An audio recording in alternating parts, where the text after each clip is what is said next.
Hey there, welcome back to another episode of Mission Talk, where we are talking everything missions from across the street to around the world. Let's do this.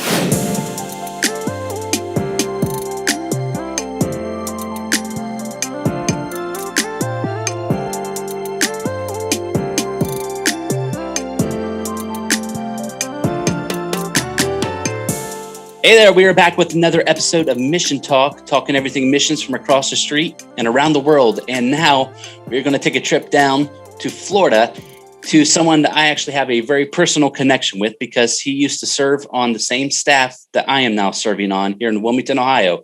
I have joining with me today, church planters Ben and Jodi Abbott. Ben and Jodi, thanks for joining me. Welcome. Glad to be here. Awesome. Hey, Ben, I talked with you on the phone it's probably been about a week ago, or we've been trying to set this up for a while. And I'm sitting here thinking it's been what, over 4 years since you have left the staff here and ventured off to Florida? Close to 4, but not over 4. Yeah. Close to 4, not over 4. All right. So for those of us who are watching, and there are many people that watch this show and that are connected, even with our church here in Wilmington, Ohio now, that probably have no idea who you even are, because we have and especially with our church now being on an online platform, you know, there are probably several hundred people that will see this and be like, who is this? How is he connected? So Ben and Jodi, can you guys just introduce yourselves and introduce your family? Yeah, why don't you go first, Jodi? Okay. Well, we have been married for 22 years and we have 3 children. Maddie is 17. Mike is 15 and Noah's 10. Yeah, we met at church camp in Western Pennsylvania called Camp Christian when we were just little kids. It was a family camp. Yeah. So we've known each other since we were small. And she kind of had her group that she hung around with, and I had my group that I hung around with. It wasn't until high school, actually after I graduated. Yeah, I was in the Air Force and she was in college at Milligan in Tennessee when we finally started dating and getting together and, you know, eventually got married. So it's pretty cool. We've known each other a long time. And like way back in our Camp Christian days, when we were kids, we actually did a little worship service where Jodi sang and I did a little homily. Weird. Yeah. So it was like foreshadowing, you know, from like when we were 10 or 12 or something to now. It's like really funny. Like we would have never guessed, you know, in 1,000 guesses that this is where we'd be.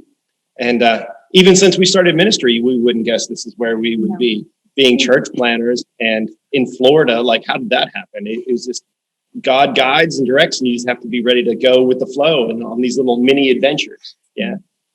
Well, I really miss hearing Jodi sing. It was awesome having Jodi on the worship team and playing with her when she was here.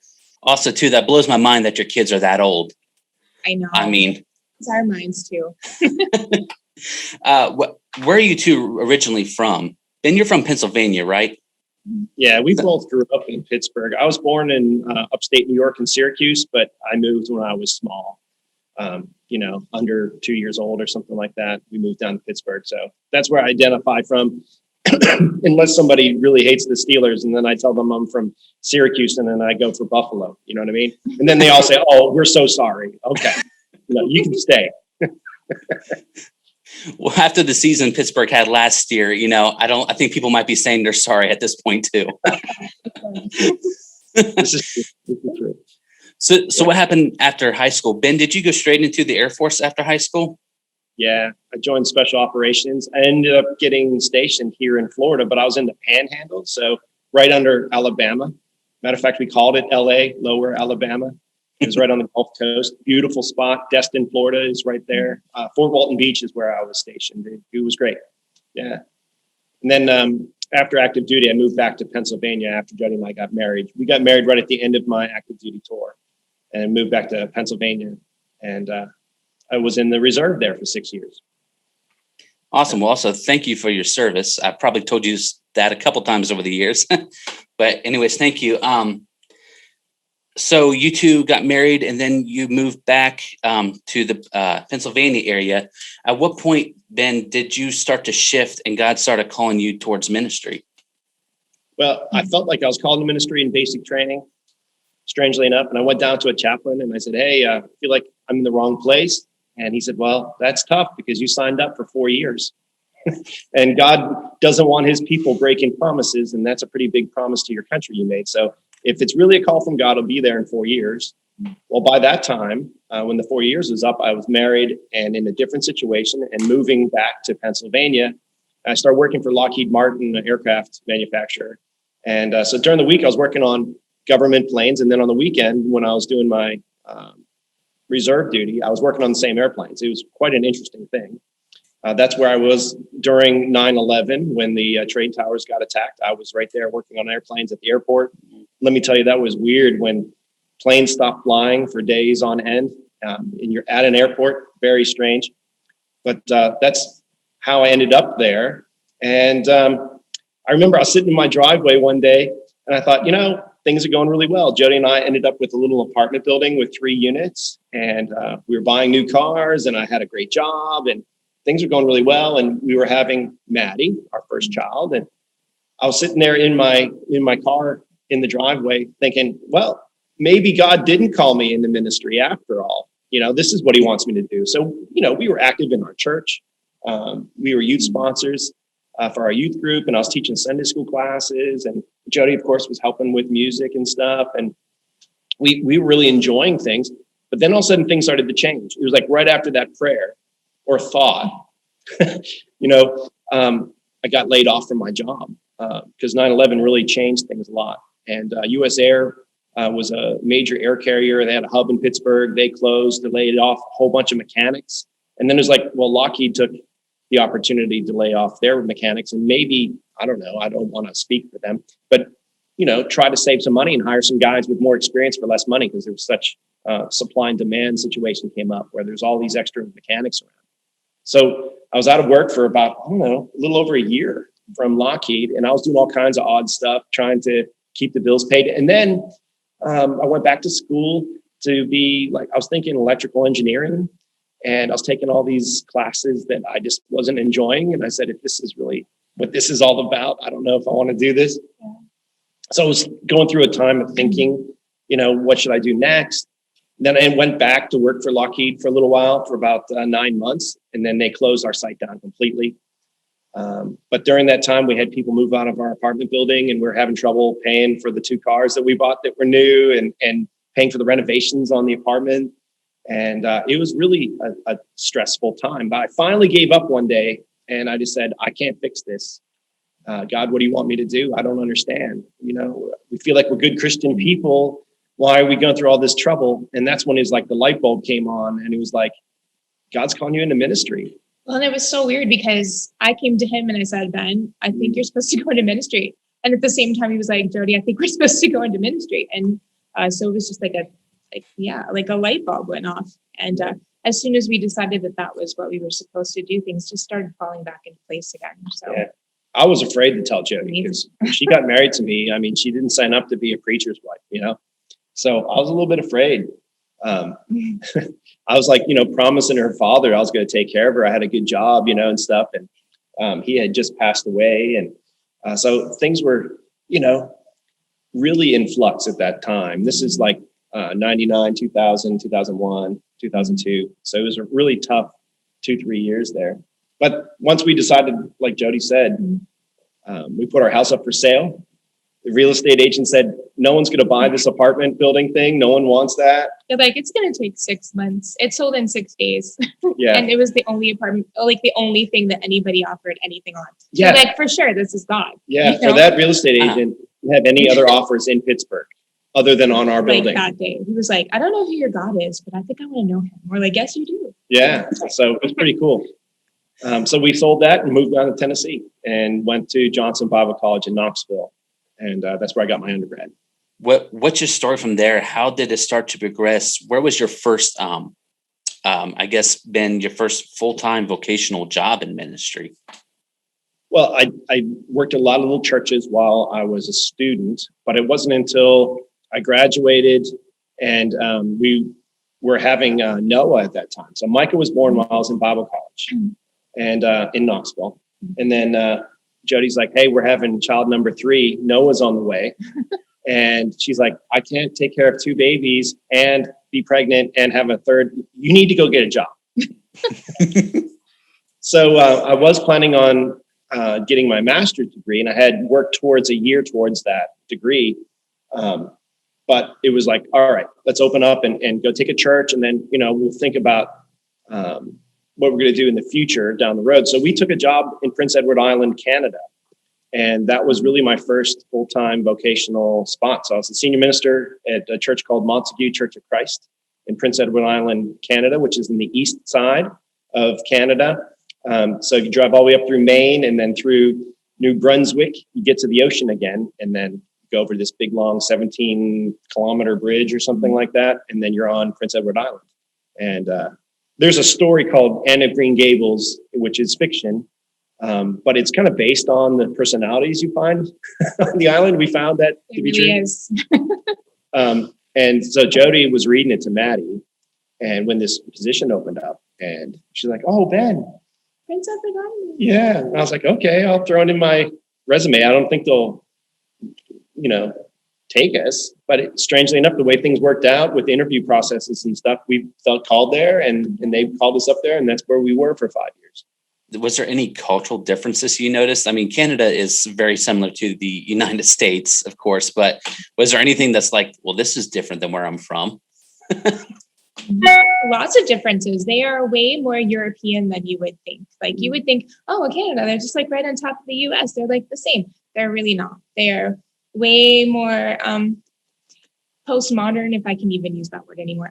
They're way more further along in their Christ journey, a little more post-Christian than America is. And so we had to deal with some of those issues, which then kind of helped us when we came back to deal with some issues that were going on here at that point. So they're just that much further along that when we got back, it was like, oh, well, we kind of understand these things a little bit better. And they're more private in some ways. So you don't even know who a Christian might be because, because of that post-Christian society kind of up there, people kind of keep their faith close to their chest a little bit.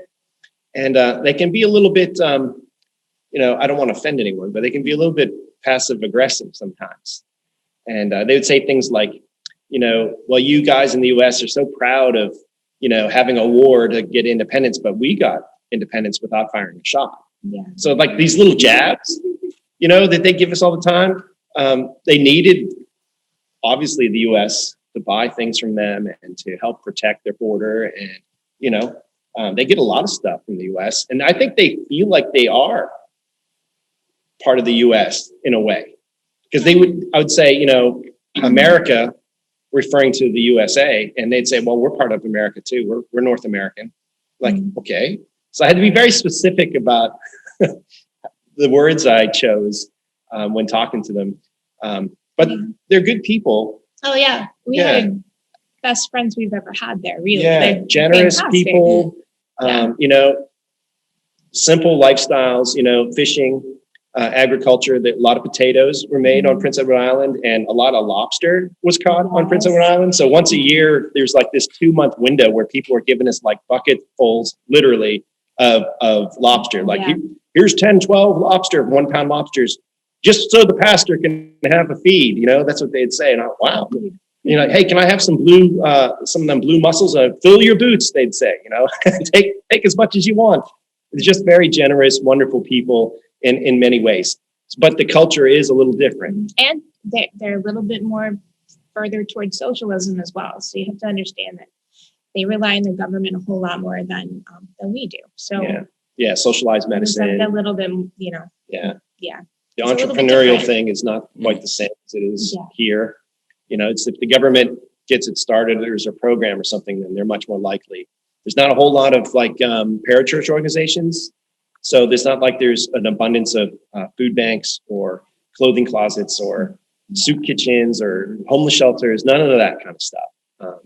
So people really were on their own. And I think that also helped bring them together as a community a little bit more.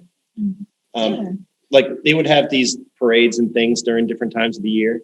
And the first year we were there, I saw this Down syndrome boy who was like, he was like the king of the parade. And they made a real big deal about him being up there on the float and made him feel like $1 million. And I said, man, that's really great. The whole community pulled together and made him feel like really part of the community, made him feel special. Mm-hmm. And I thought that was wonderful to see that happen.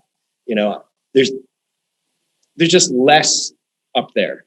So, you know, there's less people, there's less things going on, less programs. But because of that small pond kind of thing, people's personalities really developed in different ways. And, you know, they could be extremely generous and kind and thoughtful in a lot of ways. It was kind of neat. Where in the US, there's so many people here. You know, it's not always, there's always somebody, you know, who's smarter or stronger or better looking or, you know, there's not just one person with Down syndrome in the town, there's 50, you know? So it just, things are different on a different scale. And the same thing with the social medicine. It's like, you know, up there, you know, they're servicing 120,000 people on the island. And that was a state, you know, it was a province. You know, well here, man, we have more than 120,000 people within a mile of the building in our neighborhood. Yes. You know, it's just so different thinking about the amount of people are there. And that really changes things. Yeah. But I think that God really brought us to Canada to teach us a lot of good lessons that we carried with us from there on, that we didn't really even know we needed. We were like, why are we going through this? And then like later on, we're like, oh yeah. So God has his hand in all those things. So. Yeah, it was a great place to kind of cut our teeth and grow up. And, you know, I had some maybe overly idealistic ideas about ministry at the time. And it's like reality set in a little bit, you know, and we needed that. Which was good. Yeah, in a safe place too. Ben, was there any pushback from either the community or the church about this out of town guy, especially maybe from America, coming to this little island and, you know, being the pastor of this church? Was there any pushback or acceptance there? Yeah, there were some people who resented that one of the leaders was from out of the country. It was a foreigner, you know, because they feel a little bit like the US can be arrogant and pushy. And I think we can. I think we go all over the world and we're like, we're America, here we are. You better speak English to me, even though I'm in your country. Maybe I should try to speak Italian or Spanish or Polish or French. Yeah, they're dual language up there, French and English. So we kind of carry that chip on our shoulder, and I think it pushes some of them the wrong way. But on the other hand, they realize, because they're such a small community, that there's certain people that they need. So, you know, doctors, ministers, you know,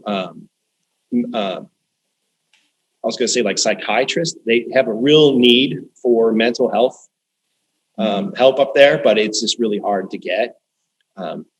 Things are just a little bit different, you know, because the sun is different up there and people are on vitamin D and things, because when you live that close to the pole, you know, more so than here, it just, things affect you that you wouldn't think of. You know, indirect sunlight really does have an effect on your moods and stuff. But yeah, there was a little bit of pushback. One of the first things they would ask when I was there would be, who's your father? Who's your father? What is his name? And because they thought that they could trace us through, like, you know, last name. Yeah. Like there are only a couple last names on the island, really. Yeah. So I'd say Abbott. And then the next question would be, are you the son of Dr. Abbott?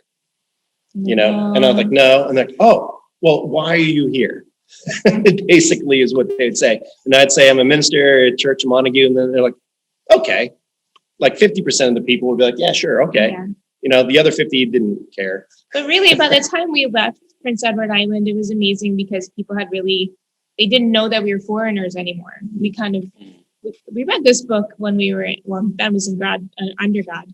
It's called No Little Places, and it teaches you how to just, you know, become who that community needs, like learn all about that community and then become who that community needs. There are no little places where God is concerned. And so we kind of took that to heart. And by the time we left, like I said, they thought we were Canadian. We had a little Canadian with us, obviously, Noah. But other than that, they just, you know, they didn't know. They're like, oh, you're moving to the States? Like, you're going to leave your home? And we were like, well, we are from the States. And they're like, what? Like, So that was kind of cool. They really adopted us by the end and counted us as part of their culture. And it's funny, even thinking back to the days in Canada, like I start talking more Canadian, Yeah. like start using phrases and things, Yeah. that they would say. And it's kind of neat. When we first came to Wilmington, we sounded very Canadian. People thought we were from Canada. And I was like, no, I'm a veteran from the Air Force, U.S. Air Force. Like, oh, they let Canadians in the Air Force. I'm like, I'm an American. I'm a U.S. citizen. Yeah. Ohio helped us get our accent back. So that's true. At what point did you start to transition out of that and started turning your eyes towards where I'm at right now here in Wilmington, Ohio? Yeah. Do you want to answer any of that, Jodi? Well, I just kind of remember Ben's car catching on fire.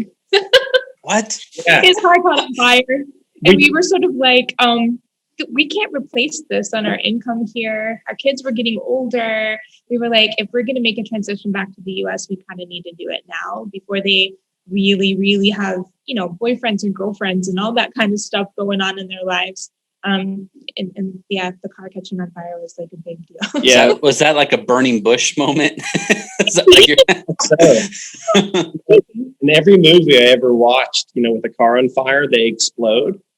Like, get away. So like I open the hood and there's flames coming out, and my kids, are small and they're like coming out to see what's going on. I'm like, get back, you're gonna die, and I'm like yelling at Jodi, go get the fire extinguisher. And yeah, I'm putting this fire out on my car.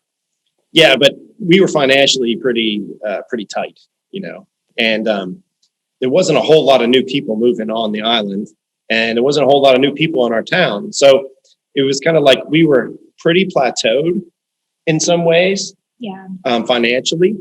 The ministry was growing though, and it gotten healthy. We had a little bit of a tough spot that we got through.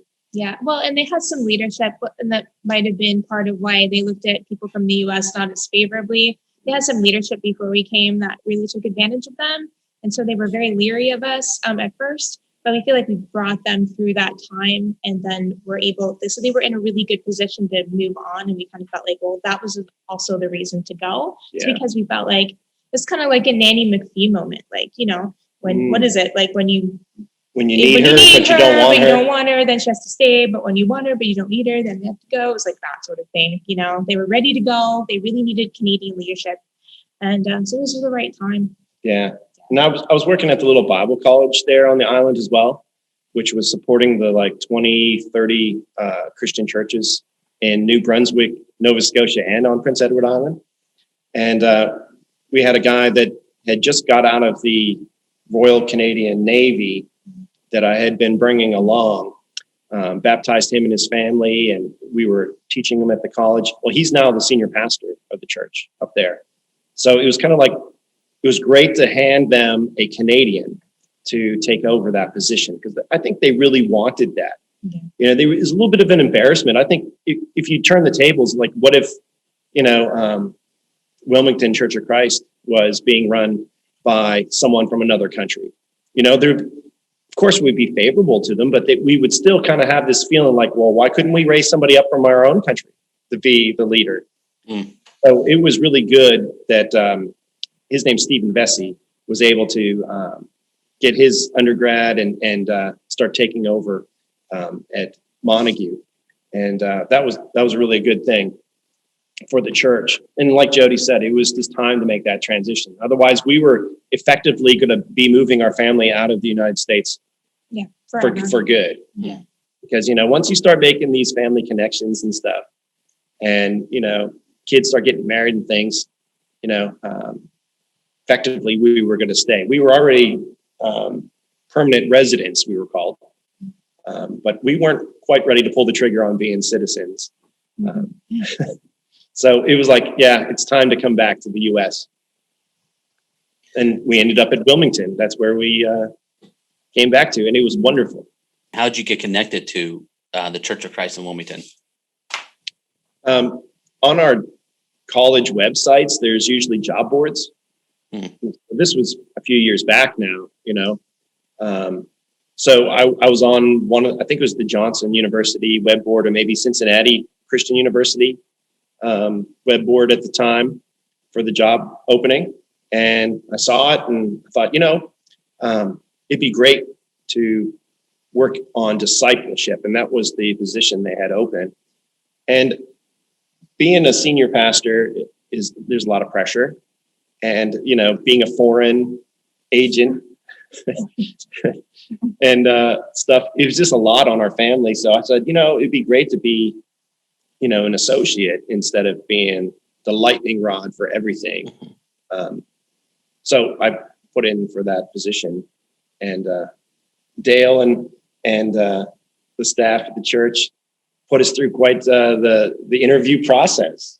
Mhm. We came to Wilmington, stayed with Tim Miller and his family, and it was like this, 72-hour long interview. Yeah, it was great. Yeah, and Dr. Bob, what was his last name? Bob. More. It's Leah. Leah is the daughter. Bob Brouch. Leanne. Oh, Moore. Moore. That's it. Dr. Bob Moore. Yeah, he was pretty instrumental in kind of vetting us and making sure we were okay, and stood up for us a little bit, which was really cool. And it was sad when he had to move out of town, for work. But man, he really helped get us in there. And Tim and Deanna Miller, awesome. We lived with them for like 6 months when we first moved back from Canada, while we're trying to find a house. And and Dale and Carrie, super awesome with us and showing us the town and helping us get acclimated. Just there's a long list of people. I don't want to start naming names because I'd have to name the whole church because everyone will. I know you're coming from a very small island, small community type place, but I don't know how Wilmington compares to size, but you also probably got to agree Wilmington is a very small community. Once you get involved, it's a very friendly, simple community. Mm-hmm. And so what was do you have any stories or some of your favorite memories from here in Clinton County, Ohio? Yeah, there's a lot of neat stuff that happened while we're there. Hope Over Heroin happened while I was there. And I thought that was a fantastic thing. We saw drug dealers, who were selling opioids get baptized. And matter of fact, Tim Miller was the guy in the tank. Well, and one of the cool things about it wasn't just Wilmington Church of Christ. It was a bunch of the churches in Wilmington pulling together. And then when people would come out of the water, they give them a T-shirt and they give them a card with a name of someone to pray for them and help disciple them. And it was a great event. And I talk about it with people here all the time. Because when I got there, there was that prayer room that was down on Main Street. And that was instrumental in having a neutral place for pastors to come and pray. And that Hope Over Heroin came out of that. And it really brought unity to the town and the churches. And here in our town, here in Auburndale and Winter Haven and Lakeland, Florida, it's very fractured. The churches are, and ethnic stuff has to do with that. There's Haitians who speak Creole. They have their own church. And it makes sense because they don't really understand English that well. And then you have Puerto Ricans that moved here and they speak Spanish and maybe not so much English. And they just want to be around people who know their culture and sing the songs the way they sing them. And so they have churches. And then you have the Anglo churches, and a lot of times they're very transient because you have snowbirds coming from all over the country that come down and then they'll leave. When I first came to the church that was here, they had part-time elders that would be here, part of the year. And then the rest of the year, they'd go to Indiana or, Ohio or, Delaware, all over the place. It's very interesting. I never saw that before.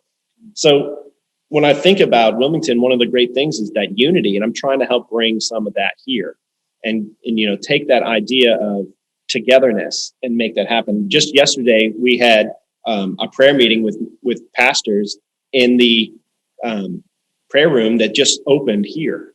So it wasn't International House of Prayer. It's another group, but it's the same kind of idea where it's just, people from the community come in and pray. So it's that neutral spot. And so I started inviting pastors. We only had 4 this first meeting, but that's something. And so I'm trying to bring that unity like I saw in Ohio. So that's one of my favorite things. Yeah. For sure. Yeah, like the time that all the pastors from the different congregations came and preached at Wilmington, and then we kind of like switched off and on. That was so cool. Yeah. Hopefully we can do something like that here as well. Yeah, kind of share the pulpit a little bit. Of course, on a personal side, we have that nativity that used to be outside Wilmington. I don't know if you guys still do that, where the mannequins. Or Mary's like that one. Yeah. And well, during the rest of the year, I don't know if everyone knows this, but Dale likes to play jokes sometimes. I'm sure everyone knows that. And he would take those mannequins and hide them in people's offices and stuff. So you'd open the door to your office and whoa, who's this? I think it was always Tony and that little boy. Yeah. So there's this little tiny boy, and I used to hide it down in the supply closet. And then I'd call down the hall to Tony Jenkins before she retired. I'd say, hey, Tony, I need some pencils. I can't find any. She's like, they're in the closet. And then she'd just go over there to get them and open the door. So we had a lot of fun with each other and stuff on the staff. Or like John Luttrell and the mannequins in his house. Yeah, don't remind him. I think he's still holding a grudge about that. The best. We were watching John's house while he was out of town, and we set them up all around the table like they were having a meal. We put the mannequins in his car in the garage. There was one in the shower. One in the shower. And Kelsey saw the one in the shower and said something at church like, my dad had a little boy in his shower. And he's like, oh, no, that's not what happened. He was a mannequin and, man, good times. A lot of fun. We had a great time being on staff, and we just, it was a great supportive place, especially after some of being out of the country, being called an expatriate. That's what we call Americans living outside the U.S. I said, I'm not an expatriate. Now that we moved back, are we repatriates now? Is that how that works? But man, it was a great place to come. And like you said, very warm and friendly town. Of course, they had weird ways of giving directions. They always told me to go down where the old Bob and Carl's used to be. Well, I mean, Bob and Carl's had been gone for 10 or 15 years by the time we got to Wilmington. I had no clue where Bob and Carl's or the old Bob and Carl's or the old Bob and Carl's. I'm like, who's Bob and Carl and why are they so important, to the directions of this town? I mean, they should sell maps that said Bob and Carl were here so I would know where to go, but they didn't do that. That was kind of fun. Or the old Kmart. It's that too. Yeah. Well, turn down there. I've lived here in Wilmington for about 11 years now, but I remember when we first came here, people give directions like that too. They'd say, well, there's the old Bob and Carl's. I'm like, okay, what's that? And then someone literally told me one time, you're going to go to the end of the road where the big tree is, and you're going to turn right. Nice. Yes. Yeah, it's a big tree too. Yeah, for sure. Or where the barn used to be. Yeah. Right. And the old mills down there. But you know what? Now that I've lived here for so long, I found myself giving directions like that. It's the funniest. In Canada, they had weird ways too. They did it by genealogy. So it was like, where Adam's dad used to live. You go down that road.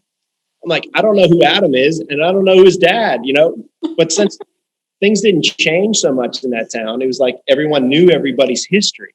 So that was what part of Jodi and I had to do to become Canadians, is dig into their genealogies and families. And after a while, they started coming to us and asking questions. Like who was Aunt Martha married to again? And I'd say, oh, that was Gerard. Oh yeah, thank you. I'm not even from your country or your family. They're asking me these questions. It was kind of fun. Yeah. So Ben, you served at Wilmington on staff for 3 years. Was it over 3 years? Yeah, maybe just under 3 years actually. Yeah, it was pretty close to 3.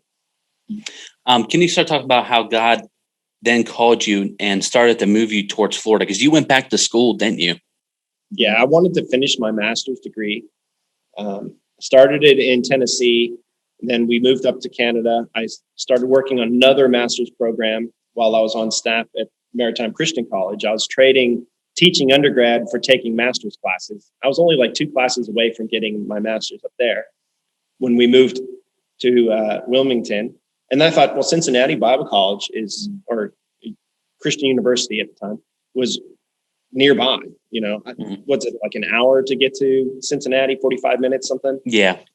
And I thought this would be perfect. I could work on staff as an associate with less responsibility, because when you're the senior guy, it's hard to break away and take, full-time graduate classes. So that was part of the reason I wanted to be an associate, take some of that pressure off and use the extra time to work on my degree. But of course, things changed in Cincinnati, so that wasn't going to be an option. And we discovered that pretty quick. So then it was kind of like we just put that on the back burner and just settled in and really tried to do what we could to help the church in the ministry there. But then I got a call from Dr. Tommy Smith, who is now the president of Johnson University. And he said, hey, I don't know if you heard, but Florida Christian College and Johnson Bible College merged, and now our name is Johnson University.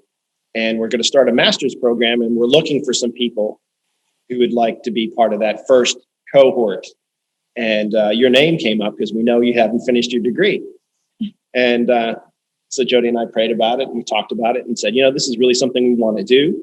And we thought we wanted to take this opportunity. And it was neat that they kind of sought us out.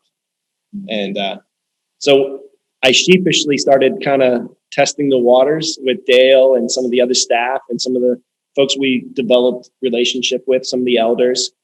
And like at the time, Jack Tamplin was one of the elders. And I was teaching a class on the Old Testament, New Testament. It was like a survey class. And Jodi and him would sit in the back of the class and heckle me. That's right. Me and Jack. We had a great time. It was a great time. So, I went to him and I said, hey, I'm thinking about going back and finishing my degree. What do you think? And it's been a goal of mine since I started, back into ministry, answering God's call. And he was really encouraging. He says, well, I went back to school to get my master's later. I didn't do it traditionally, just like you. And he felt like he got a lot of benefits from it. So he was really good about counseling me. And then I felt a little bit more confident. And then I let Dale know and a couple other people. And it must have been a God thing because people weren't upset. They weren't overly happy either. So that was good. It wasn't like, yeah, see ya. Yeah, you're leaving. Yeah, it was kind of like, we'd like you to stay, but we do want to see you finish this goal, and we support that. And even some people said, hey, when you're done, just, come on back. And I said, yeah, okay. I can't make promises, but we'll see what happens. And God really changed directions with things. Yeah. So I do feel like we're back in some ways because Wilmington's supporting our church plant down here at Multiply in Florida.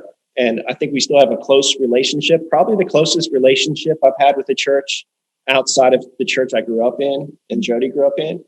So it's been really neat. I feel like I'm still part of the staff. I'm just on location, and I've been treated that way. People have been really great. Dale calls me on a regular basis just to check in on how I'm doing. Not, because he's worried. It's more just, friendly. Like, hey, I was praying for you today. Wanted to call and see how things are going. And that's been wonderful. So I've been getting updates from what's happening in Ohio, and I'm trying to give updates what's happening here. So it's good. And this is good, having this interview. We've been wanting to do a video of some kind to send to you guys, but it's like never quite happens. Conversation is much better too. Yeah. Just like talking. Yeah. That's right. So this is like great. It's like, hey, if they're not going to send us a video, we'll call them and make a video. Worked out well. You guys are smart. Yes. How long ago did you actually finish your master's program? 3 years. Yeah. 3 years ago. Yeah. Last week was the three-year mark when I finished the master's degree. Yeah.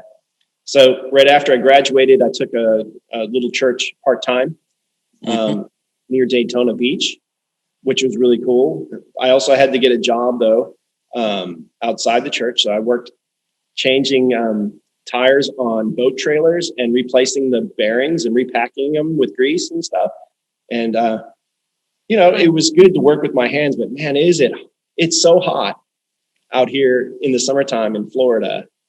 And it was just like I'd get rained on and I was out in the sun. It was tough, but it reminded me what volunteers go through at church. They're working all week, and sometimes church leaders can be a little salty to them and be like, hey, I told you that this meeting was starting 15 minutes ago. Where you been? God reminded me, sometimes when you're working and trying to make a living and serve in church, we have to be much more forgiving of each other and grateful. So it really changed my heart a little bit to be more grateful for the volunteers. And I needed that before we started doing church planting, because it's mostly volunteers that runs everything. Yeah. We don't have the luxury of having a large staff. It's like, and people have jobs. Yeah. So it was a good reminder. So right after working there, ended up interviewing to take, when we decided we're going to go into the church planting, that's what God was calling us to do, which seems like another crazy adventure. I ended up taking another course for a year, which took me to Washington, D.C. On 2 different weeks, doing a very intentional church planting course. It was like 10 months long to help me get where I'm at now. And I still feel like I'm learning every day. COVID really changed things a whole lot. Yeah. So our plans, we had amazing plans. That whole 10 months, we're working on every aspect you could think of church. But then COVID came and blew that all up. So now we feel like we're going back. Well, not in going some back, ways. but I think going in the direction that God really wanted us to go in the first place. And we just sort of got sidetracked. Like, oh, shiny, let's go that way. But God was like, no, come back to reality here. This is what I really want you to do. Yeah. So the format and just the way we think about the church is a little bit different than when we first set out. We meet around round tables. We don't have enough volunteers really to pass communion. So we put the communion plates right on those tables. And that was the reason we started doing that. But then we realized that there's some special dynamic for us, especially with all these transient people from all over. They're looking for families, so they come and sit around a table, and that table of people in the church becomes their family. And then they share the communion, pass it around at that table. It's like family serving family. It's pretty neat. So we have like 18 tables set up with communion plates on each one. We had a college professor from Johnson, Florida, use his 3D printer to make us custom communion plates that go on each table. Because, the big gold or silver plates you pass, I think they hold maybe 50 cups or something. And that was a little bit overkill. So made these really cool custom communion plates that are on the tables. And things are coming together really well. We realized this is where God was guiding us in the first place. Well, not just the communion tables, but it's called cafe worship. So it's very family oriented, very discussion oriented. We actually, Ben does like a little sermon during the Sunday morning worship, and then everybody discusses what we just talked about. So it's very interactive. We want people to be able to form relationship. That's how you disciple people, by forming relationships with them and continuing those relationships on. So, and we feel like that's really foundational to what we're doing here, because we're starting from scratch. So you need to have these relationships to build this foundation that, then you can start reaching out and bringing more people in. Where other churches that have been established for a long time, it's kind of like they take for granted that they have this base of people that are there, and COVID really helped open our mind. And I think we never actually closed down during COVID. We had an open time when people could come for prayer and they could come for communion. And then they just sort of like hung out in our cafe area. So they actually formed more relationship during COVID than we would have otherwise, I think, because, you come to a service and you do your thing and then you leave, and then, you might talk to a few people, but these people were really intentionally forming relationships with each other because they weren't able to see anybody else, really.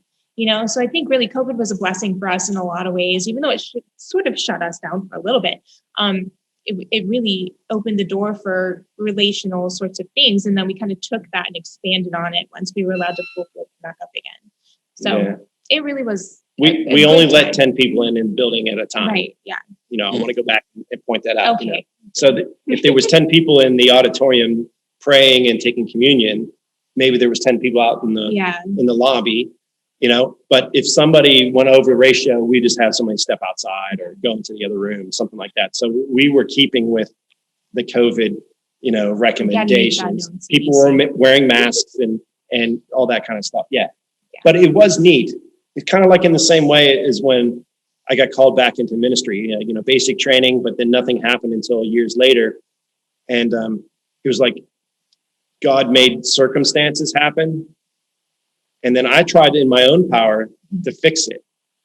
The same thing happened with the church plant. It's like we had all these plans that we made, and I listened to a lot of, expert people who planted churches before. And this is how you plant a church, they told me, but no one knew what was going to happen with COVID.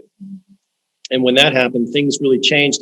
And I was able to stop trying on my own,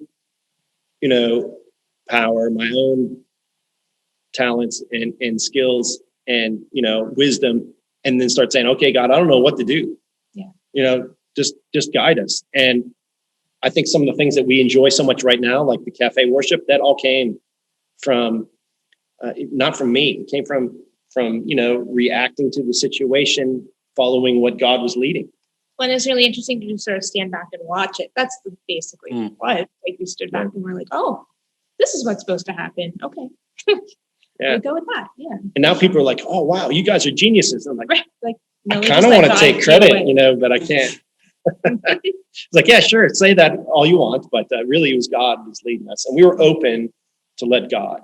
Yeah, that's the whole thing. Yeah. And you did some online pre-recorded services there for a little bit, didn't you? Yeah, because I've watched a few of those, and looks like you had good music going on, and Ben gave a message. How long did that last? Because Florida was a lot looser on the restrictions than even Ohio was. So how long did it take to start trickling back in? I think we were back. We were back at the end of last May, so it's been about a year. Yeah. Almost a year. Yeah, it was like right after Mother's Day, we went back face to face. And then shortly after that, we stopped putting stuff online. And really, part of it was I'm one of the only people who could run the equipment. And it was hard to preach and record and then edit and all this stuff. We just don't have the staff to do it. And I was pulling a lot of all-nighters at the time, maybe 2 or 3 a week, trying to get all this stuff edited and online. You understand what that's like. And I got to one point where one of my mentors said, Ben, you just can't do this to yourself. This isn't healthy. Something's gotta change. So we decided to kind of put the recording thing on the back burner until more people came who might be interested in that as a part of the ministry. And it's kind of been sitting on the side. We're waiting for that day to come. How has the community accepted Multiply coming into the community as a church? Well, the church that was here before that closed, they donated the property to us. They had a food bank that was going for like 30 years. And the community didn't want it to stop. They really relied on that. And so we kept it going even through even more so with COVID, for sure. People really needed that help. And so we were able to expand what we were doing with the food bank in the first place, because more and more people really needed that help in our community. Yeah, so we're actually doing more with the food bank now than we had before. And we were partnering with the local community, local authorities. Our county is called Polk County, which is right now the fastest growing county in the whole United States, which is crazy. It was up there when we moved here, but now it's moved way up the list. And mostly around Lakeland, which is about 30 minutes from us. But the whole county is experiencing this rapid growth. There's houses being put up all over the place. People moving here in droves, maybe from, northern states and things like that. So it's quite incredible to see this happen. So we've actually partnered with local authorities, and now we're doing food drops every other Monday. So we have every Thursday we do a food bank where we give out 75 boxes of food. Now we're adding to that twice a month on Mondays, giving out another 80 to 100 boxes of food. And we're talking about now expanding it to doing an evening giveaway for, single parents and those who are working, but, maybe they have a job, that isn't helping them keep all the bills paid and stuff. And they wouldn't qualify for food stamps, but they need help. Yeah. These are the kind of people we want to target and support, So we're going to try to do an evening one coming up soon. We're talking about pulling together some people from other churches and do a little unity thing and kind of work out, with each other to see that, this need gets met. And we've had a lot of good response. The mayor of Auburndale has been very kind to us. He's asked me to pray twice now to open the commissioners' meetings, which is pretty amazing. And he would ask me to tell about the church after the prayer, which I was surprised. And been very kind, very supportive. They love what we're doing with the food bank and stuff. So, yeah, the community has been embracing us in those ways. They see us working to try to help them and not, Yeah. Well, that's one thing is we really need to start being really visible in the community, because the church that was here before wasn't. So they looked at this place as a dead place instead of a place that's alive. And so if they see us working and they see the transformations that have happened in the building, but now we really, really want to get into the community now that everything is reopened. We want to be able to serve as many people as we can. Yeah. So. And the other thing we've noticed is, like, during COVID, a lot of other food pantries and stuff would pop up at businesses. Yeah, and now they're closing. And now they're all starting to close those down. So people still need help, need food. And so they're starting to rely on the smaller guys like us. So yeah, and really, God has really blessed this. Just in the past couple of weeks, we've gotten calls where it's like, oh, we want to give you more food. Or, the USJ is like, we have extra food for you. And we're like, oh, it's awesome. Yeah. Which really leads us to believe that God would want us to expand into that Wednesday night food drop. Yeah. So it's exciting. And last fall, we ended up with some really large industrial refrigerators and freezers, like the kind you see like a gas station, you reach in and grab like a soda. Yeah. So we have, I think it's a 9-door refrigerator. It's huge. Wow. Freezer. Yeah. And as soon as we raise enough funds to install it, we're going to. So, we got some things on the horizon that we're trying to work on. And we feel like, if we can emphasize this food bank a little bit, it gives us more contact with the community around us. So they start having a favorable disposition towards us, and they're on our property and they see us serving, and then that helps us when they see us somewhere else. So if they see the the logo, and the name, they're like, oh, those are the people I got food from. So if we're able to, in a different venue, share the gospel, they're much more likely to listen. Because they know that we care. And we know that that's an element that we have to do. We can't just help people and not tell them about Jesus. Right, exactly. Right. It's not appropriate at the time when you're handing them the food to be like, do you know about Jesus? Because it almost seems like I won't give you the food if you don't give me the right answer. Mm-hmm. So we're trying to figure out ways now to have other venues where we can share the gospel, but use the food bank to kind of springboard. Yeah, exactly. To really get the word out and stuff. Well, and Christ said himself, you will recognize my disciples by the fruit that they bear, by the love that they show. And so sometimes it might not be physically saying with your mouth, do you know Jesus? A lot of times it's through the simple act of kindness that they see Jesus through. And so that's an awesome thing to see. I knew you did a food pantry. I had no idea the opportunities that are rising out of that. And I read all the time on social media that Florida is becoming one of the most populated areas. There's people moving there from all over the states. And so here comes a rising opportunity. And I'm kind of blown away because I didn't know you guys lived in the county that's becoming the fastest growing county. And so we didn't either. It's awesome. Even the church planting organization we're with, it's called Florida Church Partners. When we said we were going to plant in Polk County, they said, well, we've never really planted a church in Polk County. It's very rural, but I think it's one of the largest, if not the largest county in Florida. And it is kind of rural, but it's transforming. So what's happening is there used to be a lot of orange groves. Winter Haven at one time was the citrus capital here in Florida. It's not that way anymore. They're pulling the groves out and putting houses in. So the Haitians and Puerto Ricans and some others who were here, a lot of people from the Bahamas and the Caribbean and stuff who are here, they were picking oranges and doing labor type jobs. Well, those jobs are disappearing. And there's only so many jobs in the resorts cleaning hotels and things, especially with COVID shut down Disney to a big degree, and less people coming on tourism has really changed things. So these folks have no jobs.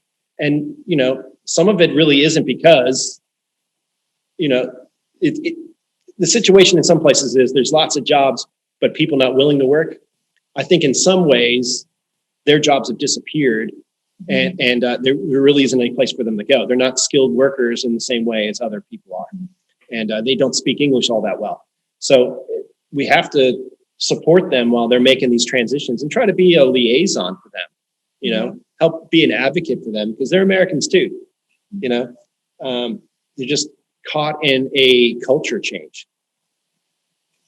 Well, Ben and Jodi, the whole reason we wanted to start this show is to give a platform for missions, both large and small, church planners, large and small, to have a platform to share what they're doing and also how people can be involved. So if there's someone watching who says, I love the work you guys are doing, how can I help multiply in any way? What are some ways they can do that? Yeah, physically, if somebody wanted to come down, we could try to work out some place for them to stay with a church member or something. We got construction going on in our education building. So we were able to get a loan to renovate the worship building. So we have two buildings connected with a breezeway between them. And so the worship space is great.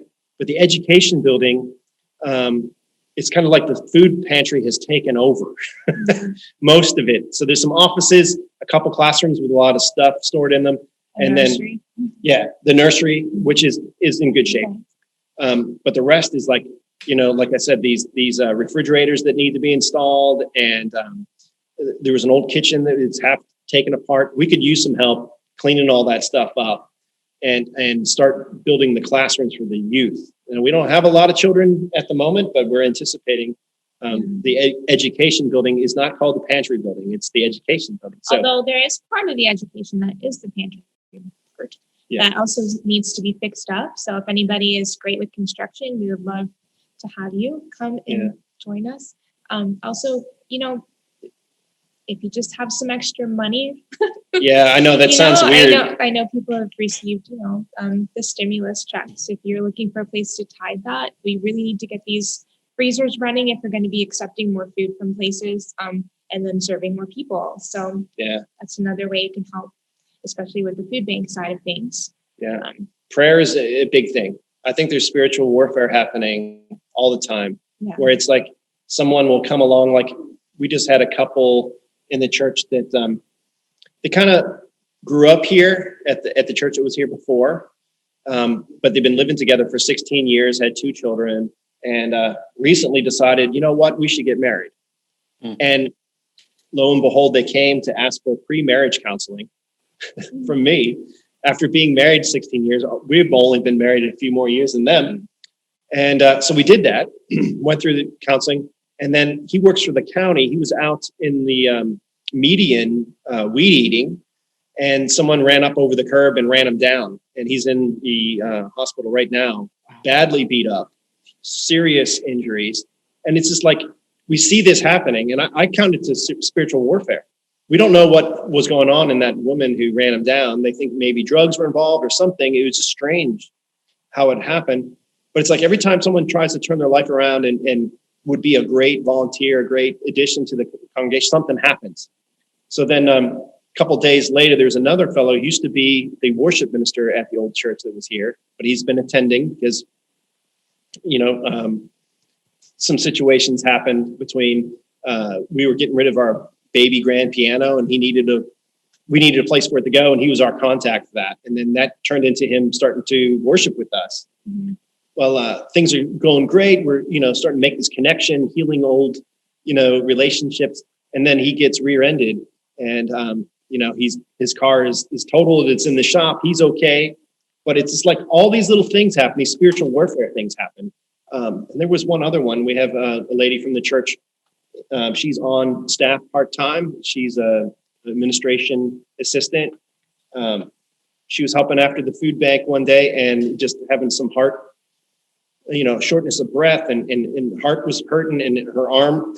So she went to the emergency room and was in, I just feel like Satan is trying everything he can to stop what we're doing, to discourage people, to really just kind of thwart what is happening. So we really need prayer support. I mean, that's not lip service. We really do. I feel like we're on the front lines. I've never experienced spiritual warfare like this before. Even in our relationships in the church, things can get stressed, and it's tough to see God's vision when we launched with 120 people, but we're running about 40 right now, and we're glad for those 40 people, but it's hard when you're like, are we ever going to grow faster? With COVID, all the different, aspects that come to that. Some folks don't want to come because they're afraid still, so it's really tricky, and we just need covered in prayer. We really do, for encouragement and keep moving forward and keep following God and allowing him to see your lead. hands. Yeah. Oh, Ben and Jodi, I always end every one of my sessions with asking for specific prayer requests, and you just gave us some. And so we thank you for that. We will definitely keep praying for Multiply and the mission, you two, and your family. Thank you so much for spending this past hour with me. For several people tuning in, they're getting to know you as church planters. And for several people like me, it's catching up with good friends. So thank you for the work Multiply is doing. Thank you. Thank you for having us. Yeah, this is great.